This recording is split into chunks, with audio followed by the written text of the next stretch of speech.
વિસનગર તાલુકા પંચાયત ખાતે જનસેવા કેન્દ્ર આગળ સુવિધા, પરંતુ ટેકાના અભાવે સલામતી પર સવાલ. વિસનગર તાલુકા પંચાયત ખાતે આવેલા જનસેવા કેન્દ્ર આગળ આવનાર આમ જનતા માટે બેસવાની સુવિધા તરીકે સ્ટીલના બાંકડા મૂકવામાં આવ્યા છે. આ પગલું જનહિતમાં લેવાયું હોવા છતાં બાંકડા નીચે યોગ્ય સિમેન્ટ કે કાયમી આધારના બદલે ફક્ત પથ્થરનો ટેકો મૂકવામાં આવ્યો હોવાનું સામે આવ્યું છે. આ પથ્થરના ટેકાના કારણે બાંકડા અસ્થિર બની જાય તેવી શક્યતા છે. ખાસ કરીને વૃદ્ધો, મહિલાઓ અને બાળકો બેસે ત્યારે પડી જવાની ભીતિ સેવાઈ રહી છે. સ્થાનિક લોકોનું કહેવું છે કે જો બાંકડા યોગ્ય રીતે જમીનમાં ફિક્સ કરવામાં આવે તો સુવિધા સાચા અર્થમાં ઉપયોગી અને સુરક્ષિત બની શકે.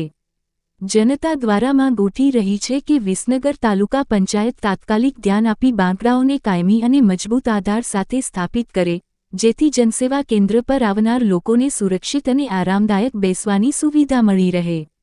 સાથે સાથે ખુલ્લામાં વીજ પુરવઠાના વાયર જોવા મળે છે. જો કદાચ આ વાયર ખુલ્લા છે અને લાઇન ચાલુ હોય તો મોટી હોનારત થઈ શકે છે, મોટો અકસ્માત થઈ શકે છે. તાત્કાલિક ધોરણે આ કામની વ્યવસ્થા કરવામાં આવે.